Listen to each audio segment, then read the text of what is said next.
بسم اللہ الرحمن الرحیم۔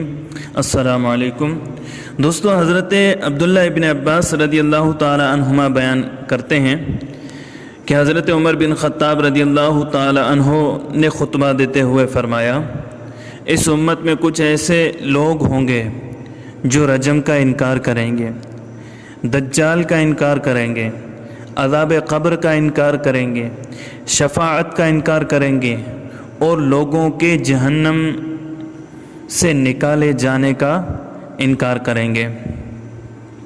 حضرت ابوبکر صدیق رضی اللہ تعالی عنہ سے روایت ہے کہ حضور نبی کریم صلی اللہ علیہ وسلم نے فرمایا، دجال مشرق کی اس سرزمین سے نکلے گا جسے خراسان کہا جائے گا۔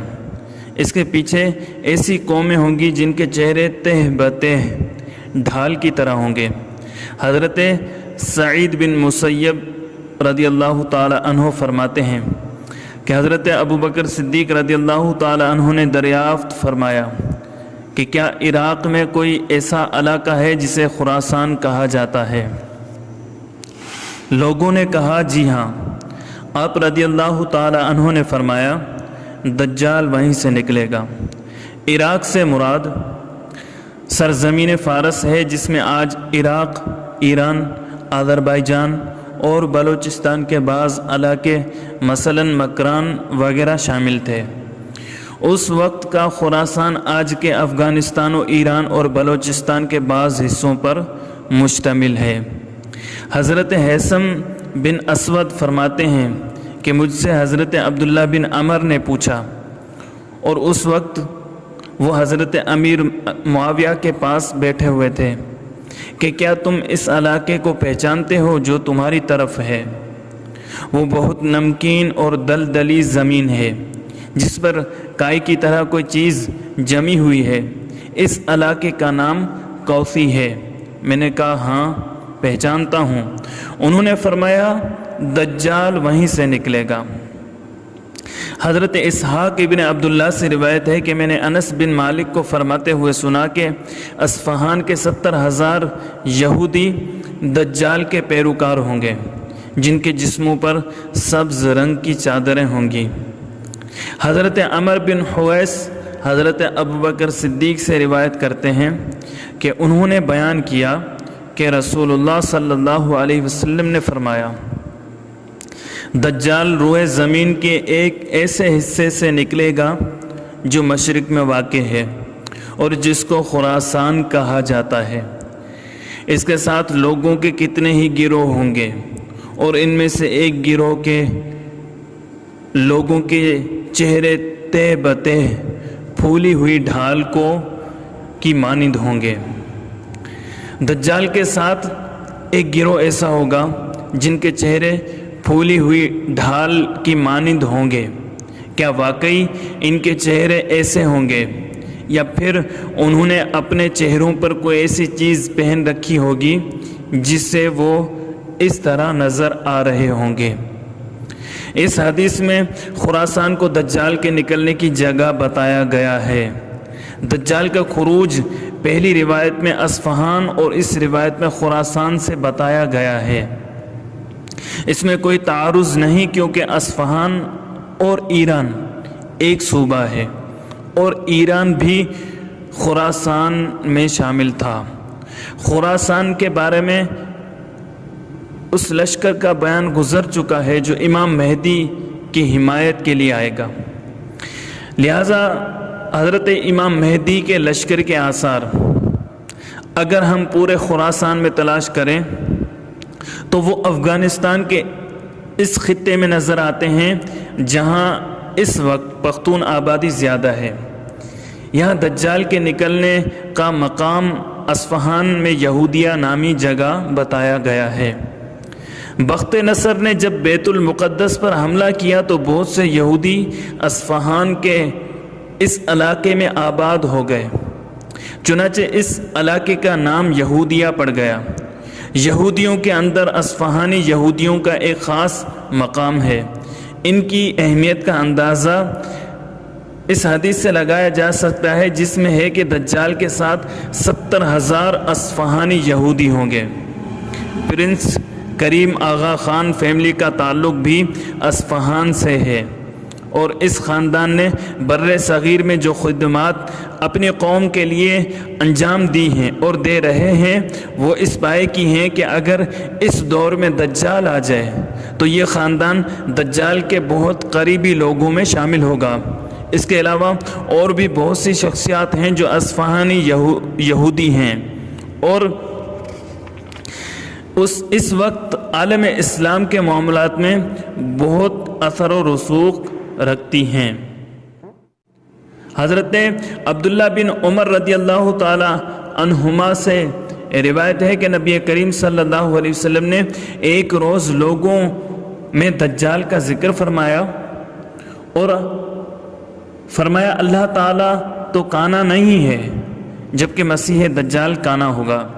اس کی دائیں طرف کی آنکھ ایسی ہوگی جیسے پھولا ہوا انگور۔ دجال کی آنکھیں سبز اور کنچے کی طرح چمکدار ہوں گی۔ حضرت انس رضی اللہ تعالیٰ عنہ سے روایت ہے کہ نبی کریم صلی اللہ علیہ وسلم نے فرمایا کوئی نبی ایسا نہیں گزرا جس نے اپنی امت کو کان کذاب سے نہ ڈرایا ہو۔ آگاہ ہو جاؤ کہ وہ دجال کانا ہے اور تمہارا رب کانا نہیں۔ اس کی دونوں آنکھوں کے درمیان لفظ کافر لکھا ہوا ہے۔ حضرت عبادہ بن صامت رضی اللہ تعالیٰ عنہ سے روایت ہے کہ رسول اللہ صلی اللہ علیہ وسلم نے ارشاد فرمایا میں نے تمہیں دجال کے متعلق اتنی ڈھیر ساری باتیں بتائی ہیں کہ تمہاری عقل میں نہ سمانے کا خدشہ لاحق ہونے لگا ہے۔ بے شک دجال پستہ قد، ٹیڑھی ٹانگوں والا، گھنگریالے بالوں والا، کانا اور برابر آنکھوں والا ہوگا۔ نہ اس کی آنکھیں باہر نکلی ہوئی ہوں گی اور نہ ہی اندر دھسی ہوئی ہوں گی۔ اگر تمہیں ان باتوں میں شک رہے تو خوب یاد رکھنا کہ تمہارا رب کانا نہیں۔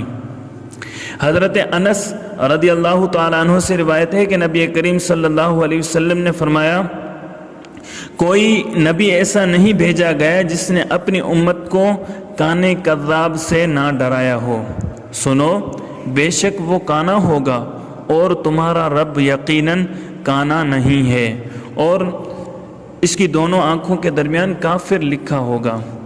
حضرت عبداللہ ابن عمر رضی اللہ تعالیٰ عنہما سے روایت ہے کہ نبی کریم صلی اللہ علیہ وسلم نے فرمایا دجال دائیں آنکھ سے کانا ہوگا، اس کی آنکھ ایسی ہوگی گویا پچکا ہوا انگور۔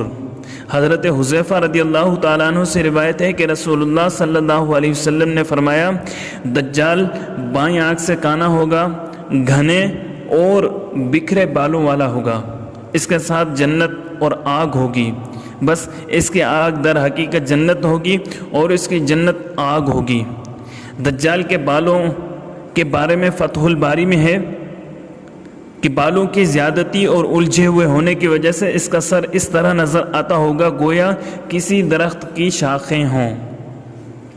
مسلم کی دوسری روایت ہے کہ دجال کی ایک آنکھ بیٹھی ہوئی ہوگی جسے کسی چیز پر ہاتھ پھیر کر اس کو پچکا دیا جاتا ہے، اور دوسری آنکھ پر موٹا دانہ ہوگا، اس کی آنکھوں کے درمیان کافر لکھا ہوگا۔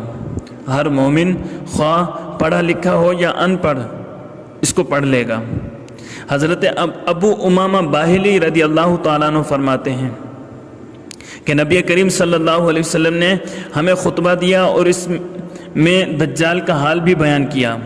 آپ صلی اللہ علیہ وسلم نے فرمایا جب سے اللہ تعالیٰ نے اولاد آدم کو پیدا کیا ہے اس وقت سے اب تک دجال کے فتنے سے بڑھ کر کوئی فتنہ پیدا نہیں فرمایا۔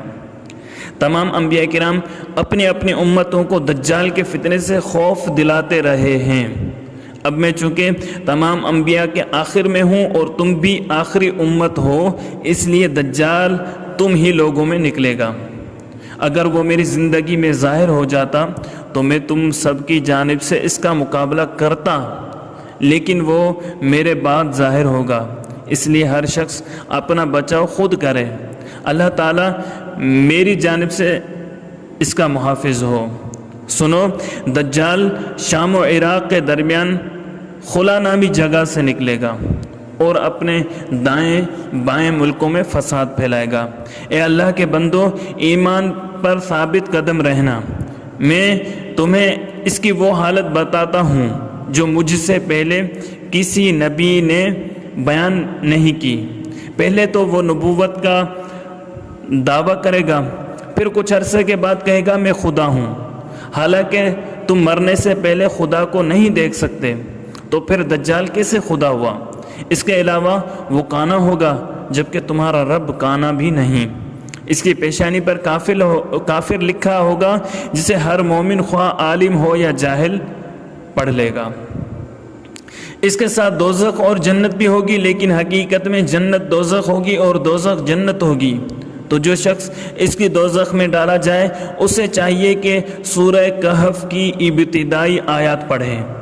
اس کی برکت سے وہ دوزخ اس کے لیے ایسا ہی باغ ہو جائے گی جیسے حضرت ابراہیم علیہ السلام پر ہوئی تھی۔ اس کا ایک فتنہ یہ بھی ہے کہ وہ ایک دیہاتی سے کہے گا اگر میں تیرے ماں باپ کو زندہ کر دوں تو کیا تو مجھے خدا مانے گا؟ وہ کہے گا ہاں۔ تو دو شیطان اس کے ماں باپ کی صورت میں نمودار ہوں گے اور اس سے کہیں گے کہ بیٹا اس کی اطاعت کر، یہ تیرا رب ہے۔ اس کا ایک فتنہ یہ بھی ہوگا کہ ایک شخص کو قتل کر کے اس کے 2 ٹکڑے کر دے گا اور کہے گا دیکھو میں اس شخص کو اب دوبارہ زندہ کرتا ہوں، کہ کوئی پھر بھی میرے علاوہ کسی اور کو رب مانے گا؟ خدا تعالیٰ اس دجال کا فتنہ پورا کرنے کے لیے اسے دوبارہ زندہ کر دے گا۔ دجال اس سے پوچھے گا تیرا رب کون ہے؟ وہ کہے گا میرا رب اللہ ہے، اور تو خدا کا دشمن دجال ہے۔ خدا کی قسم اب تو تیرے دجال ہونے کا مجھے کامل یقین ہو گیا۔ دجال کا ایک فتنہ یہ بھی ہوگا کہ وہ آسمان کو پانی برسانے اور زمین کو اناج اگانے کا حکم دے گا، اور اس روز چرنے والے جانور خوب موٹے تازے ہوں گے، ککھیں بھری ہوئی اور تھن دودھ سے لبریز ہوں گے۔ زمین کا کوئی خطہ ایسا نہ ہوگا جہاں دجال نہ پہنچے گا سوائے مکہ معظمہ و مدینہ منورہ کے، کیونکہ فرشتے ننگی تلواریں لیے اسے وہاں داخل ہونے سے روکیں گے۔ پھر وہ ایک سرخ پہاڑی کے قریب ٹھہرے گا جو کھاری زمین کے قریب ہے۔ اس وقت مدینہ منورہ میں 3 مرتبہ زلزلے آئیں گے، جس کی وجہ سے مدینہ منورہ کے منافق مرد اور عورتیں اس دجال کے پاس چلے جائیں گے۔ مدینہ منورہ میل کچیل کو ایسے نکال کر پھینک دے گا جیسے بھٹی لوہے کے زنگ کو جلا کر نکال دیتی ہے۔ اس دن کا نام یوم الخلاص ہوگا۔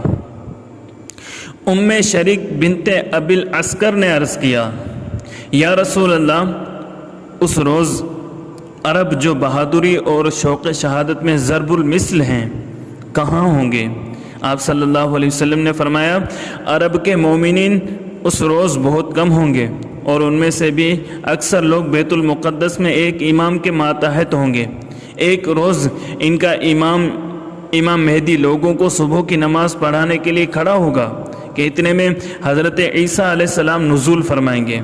وہ امام آپ کو دیکھ کر پیچھے ہٹنا چاہیں گے تاکہ حضرت عیسیٰ علیہ السلام امامت فرمائیں، مگر حضرت عیسیٰ علیہ السلام ان کے کندھوں پر ہاتھ رکھ کر فرمائیں گے یہ حق تمہارا ہی ہے، اس لیے کہ تمہارے لیے ہی تکبیر کہی گئی ہے، لہٰذا تم ہی نماز پڑھاؤ۔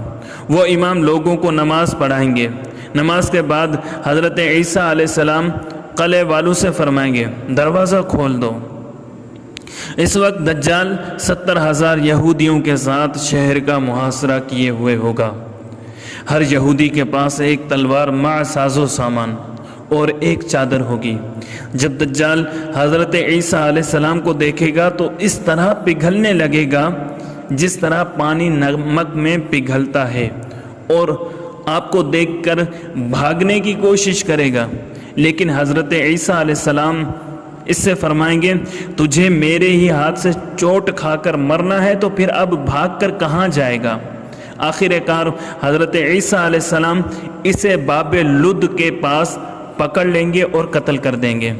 اس طرح اللہ تعالیٰ یہودیوں کو شکست عطا فرمائے گا، اور خدا کی مخلوقات میں سے کوئی چیز ایسی نہ ہوگی جس کے پیچھے یہودی چھپے اور وہ مسلمانوں کو اس کے بارے میں نہ بتائیں، چاہے وہ شجر یا حجر یا کوئی جانور، ہر شے کہے گی اے اللہ کے بندے، اے مسلم، یہ دیکھ یہ رہا یہودی، یہ میرے پیچھے چھپا ہوا ہے، اسے آ کر قتل کر، سوائے غرقد درخت کے کہ وہ انہی میں سے ہے، اس لیے وہ نہیں بتائے گا۔ نبی کریم صلی اللہ علیہ وسلم نے ارشاد فرمایا، دجال 40 برس تک رہے گا، جس میں سے 1 برس 6 ماہ کے برابر، 1 برس 1 مہینے کے برابر، 1 برس 1 ہفتے کے برابر، اور باقی دن ایسے گزر جائیں گے جیسے ہوا میں چنگاری اڑ جاتی ہے۔ اگر تم میں سے کوئی شخص مدینہ منورہ کے ایک دروازے پر ہوگا تو اسے دوسرے دروازے پر پہنچتے پہنچتے شام ہو جائے گی۔ لوگوں نے عرض کیا، یا رسول اللہ صلی اللہ علیہ وسلم، اتنے چھوٹے دنوں میں ہم نماز کیسے پڑھیں گے؟ آپ صلی اللہ علیہ وسلم نے فرمایا، جس طرح بڑے دنوں میں حساب کر کے پڑھتے ہو، اسی طرح ان چھوٹے دنوں میں بھی حساب کر کے پڑھنا۔ پھر نبی کریم صلی اللہ علیہ وسلم نے ارشاد فرمایا، حضرت عیسیٰ علیہ السلام اس وقت ایک حاکم عادل کی طرح احکام جاری فرمائیں گے، سلیب توڑ دیں گے، سور کو قتل کر دیں گے، جزیہ اٹھا دیں گے، صدقہ لینا معاف کر دیں گے۔ اس دور میں نہ بکری پر زکوٰۃ ہوگی نہ اونٹ پر۔ لوگوں کے دلوں سے کینہ و حسد اور بغض بالکل اٹھ جائے گا، ہر قسم کے زہریلے جانوروں کا زہر جاتا رہے گا، حتیٰ کہ اگر بچہ سانپ کے منہ میں ہاتھ دے گا تو اسے کوئی نقصان نہیں پہنچے گا۔ ایک چھوٹی سی بچی شیر کو بھگا دے گی۔ بکریوں میں بھیڑیا اس طرح رہے گا جس طرح محافظ کتا بکریوں میں رہتا ہے۔ تمام زمین صلح اور انصاف سے ایسے بھر جائے گی جیسے برتن پانی سے بھر جاتا ہے۔ تمام لوگوں کا ایک کلمہ ہوگا، دنیا سے لڑائی اٹھ جائے گی، قریش کی سلطنت جاتی رہے گی، زمین چاندی کی ایک تشتری کی طرح ہوگی اور اپنے میوے ایسے اگائے گی جس طرح آدم علیہ السلام کے عہد میں اگایا کرتی تھی۔ اگر انگور کے ایک خوشے پر ایک جماعت جمع ہو جائے تو سب شکم سیر ہو جائیں گے۔ ایک انار بہت سے آدمی پیٹ بھر کر کھا لیں گے، بیل مہنگے ہوں گے اور گھوڑے چند درہموں میں ملیں گے۔ صحابہ کرام علیہم رضوان نے عرض کیا، یا رسول اللہ صلی اللہ علیہ وسلم، گھوڑے کیوں سستے ہوں گے؟ آپ صلی اللہ علیہ وسلم نے فرمایا، چونکہ جنگ وغیرہ ہوگی نہیں، اس لیے گھوڑے کی کوئی وقعت نہ ہوگی۔ انہوں نے عرض کیا، بیل کیوں مہنگا ہوگا؟ آپ صلی اللہ علیہ وسلم نے فرمایا، تمام زمین میں کھیتی ہوگی، کہیں بنجر زمین نہ ہوگی۔ دجال کے ظہور سے پہلے 3 سال تک قحط ہوگا۔ پہلے سال اللہ تعالیٰ آسمان کو 1/3 بارش روکنے اور 2/3 پیداوار روکنے کا حکم دے گا۔ تیسرے سال اسے حکم ہوگا کہ پانی کا ایک قطرہ بھی زمین پر نہ برسائے، نہ زمین کچھ اگائے۔ پھر ایسا ہی ہوگا، چنانچہ تمام چوپائے ہلاک ہو جائیں گے۔ صحابہ نے عرض کیا، یا رسول اللہ صلی اللہ علیہ وسلم، پھر لوگ کس طرح زندہ رہیں گے؟ آپ صلی اللہ علیہ وسلم نے فرمایا، مومنین کے لیے تسبیح و تحلیل اور تکبیر ہی غذا کا کام دے گی، کسی مومن کو کھانے کی ضرورت نہ ہوگی۔ حضرت حذیفہ رضی اللہ تعالیٰ عنہ کا بیان ہے کہ نبی کریم صلی اللہ علیہ وسلم نے ارشاد فرمایا، دجال بائیں آنکھ سے کانا ہے، اس کے سر پر بال بہت زیادہ ہوں گے، اس کے ساتھ جنت اور دوزخ ہوگی، لیکن اس کی دوزخ حقیقتاً جنت ہوگی اور اس کی جنت دوزخ۔ حضرت حذیفہ رضی اللہ تعالیٰ عنہ کا بیان ہے کہ نبی کریم صلی اللہ علیہ وسلم نے ارشاد فرمایا، دجال بائیں آنکھ سے کانا ہے، اس کے سر پر بال بہت زیادہ ہوں گے، اس کے ساتھ جنت اور دوزخ ہوگی، لیکن اس کی دوزخ حقیقتاً جنت ہوگی اور اس کی جنت دوزخ۔ حضرت عبداللہ بن عباس رضی اللہ تعالیٰ عنہما سے روایت ہے کہ نبی اکرم صلی اللہ علیہ وسلم نے دجال کے بارے میں فرمایا کہ وہ کانا ہے، شریف اور خوبصورت لگتا ہوگا، صاف رنگ والا ہوگا، اس کا سر گویا کہ سانپ کی طرح ہوگا، شکل و صورت میں عبدالعزیٰ بن قطن سے مشابہت رکھتا ہوگا، مگر تم لوگ یاد رکھو، بے شک تمہارا رب کانا نہیں ہے۔ ایک روایت میں ہے کہ نبی اکرم صلی اللہ علیہ وسلم نے فرمایا کہ میں نے دجال کو شریفوں جیسے حلیے میں دیکھا ہے، موٹا اور بڑے ڈول والا، گویا کہ اس کے بال درخت کی شاخیں ہیں، کانا ہے گویا اس کی آنکھیں صبح کا ستارہ ہے۔ عبد العزیٰ بن قطن جو کہ خزاعہ کے ایک شخص ہیں اس سے مشابہت رکھے گا۔ دجال کی دونوں آنکھیں عیبدار ہوں گی، اس بارے میں کئی روایت وارد ہوئی ہیں۔ بائیں آنکھ ممسوح اور بے نور بجھی ہوئی اور دائیں آنکھ انگور کی طرح باہر کو نکلی ہوگی۔ چنانچہ حافظ ابن حجر عسقلانی رحمۃ اللہ تعالی علیہ فرماتے ہیں دجال کی دائیں آنکھ باہر کو نکلی ہوئی ہوگی۔ حضرت ابی بن کعب رضی اللہ تعالیٰ عنہ سے روایت ہے کہ نبی کریم صلی اللہ علیہ وسلم نے فرمایا دجال کی آنکھ شیشے کے مانند سبز ہوگی۔ موجودہ دور میں مختلف بڑی کمپنیوں کے نشانات یعنی لوگوز میں آپ کو ایک آنکھ کا رنگ سبز دکھایا جاتا ہے، جیسے سبز شیشہ۔ کیا یہ محض اتفاق ہے کہ یہ کمپنیاں ایک عیبدار آنکھ کو اپنی کمپنی کا نشان بتاتی ہیں، یا ابھی سے دنیا والوں کو اس عیبدار آنکھ سے مانوس کیا جا رہا ہے؟ نیز سب کو ایک آنکھ سے دیکھنے کا محاورہ بھی تقریباً ہر زبان میں موجود ہے، جو کہ سب کو برابر حقوق دینے والے کے لیے استعمال ہوتا ہے۔ حضرت عائشہ صدیقہ رضی اللہ تعالی عنہا فرماتی ہیں کہ حضور نبی کریم صلی اللہ علیہ وسلم میرے پاس تشریف لائے تو میں اس وقت بیٹھی ہوئی رو رہی تھی۔ آپ صلی اللہ علیہ وسلم نے رونے کا سبب پوچھا تو میں نے کہا یا رسول اللہ دجال یاد آ گیا تھا۔ اس پر رسول اللہ صلی اللہ علیہ وسلم نے فرمایا اگر وہ میری زندگی میں نکلا تو تمہاری طرف سے کافی ہوں، اور اگر دجال میرے بعد نکلا تو پھر بھی تمہیں خوف زدہ ہونے کی ضرورت نہیں، کیونکہ اس کا جھوٹا ہونے کے لیے اتنا ہی کافی ہے کہ وہ کانا ہوگا اور تمہارا رب کانا نہیں ہے، وہ اصفہان کے ایک مقام یہودیہ سے نکلے گا۔ دوستو، اگر آپ کو ہماری یہ ویڈیو پسند آئی ہے تو لائک کیجئے، کمنٹ کیجئے، اپنے دوستوں کے ساتھ شیئر کیجئے، اور آپ نے ابھی تک ہمارے چینل کو سبسکرائب نہیں کیا تو سبسکرائب کر لیجئے تاکہ ہماری ہر نئی آنے والی ویڈیو آپ تک بآسانی پہنچ سکے۔